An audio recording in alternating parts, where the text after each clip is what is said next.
to introduce our guest speaker, Mr. Gurpreet Singh. From the age of 6, Mr. Singh was raised in Flushing, New York. Mr. Singh was a victim of a hate crime, and he now volunteers for the Sikh Coalition.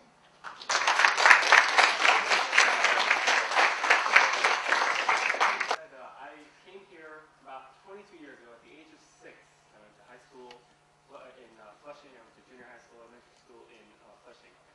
We're going to be displaying a documentary today called Dastaar. Like look at the star. It's pronounced the same way, but it's D-A-S-T-A-A-R. It is produced by Kevin Lee, who's in the audience today. He's the director of the film. And after that, we'll have a discussion about it, and I'll share some personal experiences that I've had living here in the United States.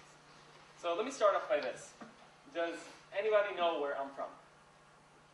Just raise your hands, and feel free to answer. It's okay if you're right or wrong. It doesn't matter. We're all here to learn. What's my background? What country? Go ahead. Flushing.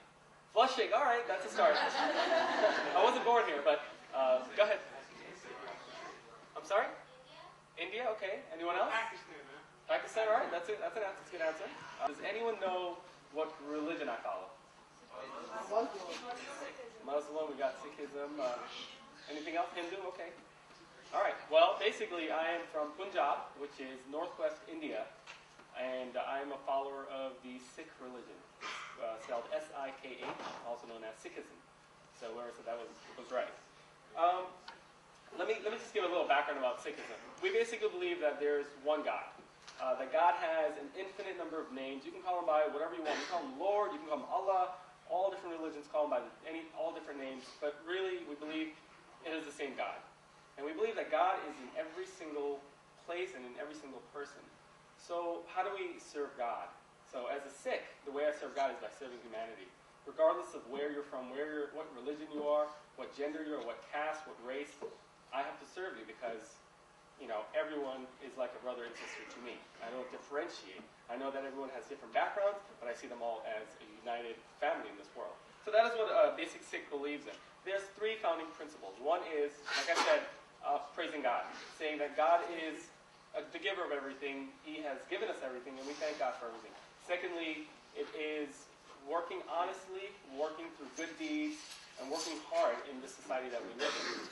And lastly, the third quality is that we have to share 10% of our earnings to those that need it, to the needy, to the poor. And this doesn't mean only within your community, but in other communities as well, across the world. So those are the 3 founding principles that Sikhism teaches.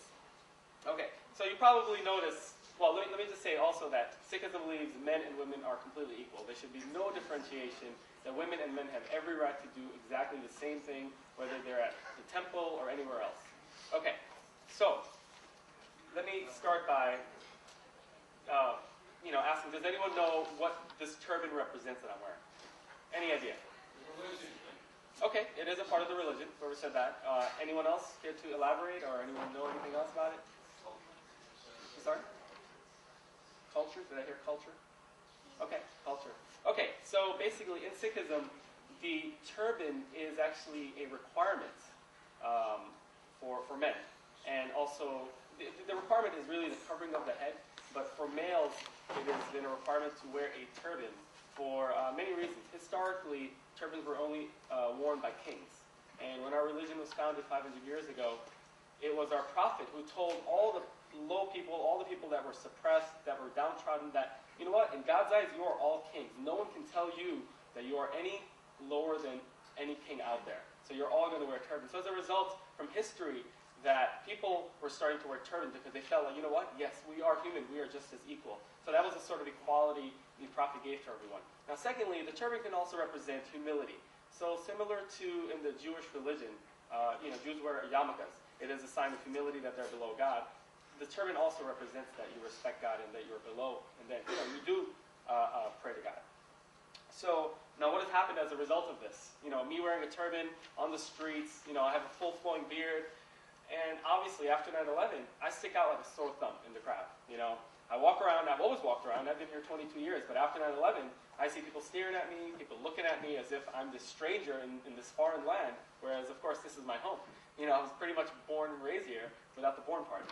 So, I stick out like a sore thumb, and I get stares, I get called Bin Laden on the streets, So there's been a lot of hate crimes, there's been a lot of things that have happened to, especially the Sikhs. And of course, I don't want to discount all the other minorities. Muslims themselves and other people of color have been attacked because people think they're from Afghanistan, and then when the next war comes around, they think they're from Iraq.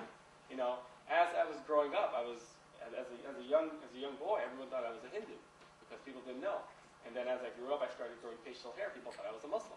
And now people think I'm from the Taliban. So that's what happens. People are not aware of what's going on. They don't know about the different cultures. Whenever there's a new conflict, usually people that stand out or are not the majority, like myself, get blamed for it. So it is unfair. So as a result of all these hate crimes after 9/11, an organization called the Sikh Coalition was formed by a group of young professionals wanting to help protect the rights of the minorities, specifically the Sikh minorities. Because in the community there are so many members that don't know that much English. They don't realize that they have rights. They don't realize they're allowed to go to the police whenever something's being done to them if they're attacked. So the Sikh Coalition was formed. They compiled a database of hate crimes to show the government that this is a real phenomenon that's happening. It's reality. There's been so many attacks just because of the way we look, just because we look different. So that has helped a lot. That has helped the community a lot to represent themselves and say, you know what, we are a people and that we deserve to be heard. So today what we're going to do is we're going to be showing you a documentary called Dastaar. It's Defending Sikh Identity by Kevin Lee. And, Kevin was motivated and driven to make this movie because he saw so much bias and he just thought it was so unfair that people would walk by an average Sikh and look at him in fear or in hate or whatever it is and walk away because they were either fearful or they just didn't know. And he said, people need to know who we are. So he put together this wonderful documentary, and I, really do hope you enjoy it and learn something from it. So I think, why don't we go ahead and start the documentary.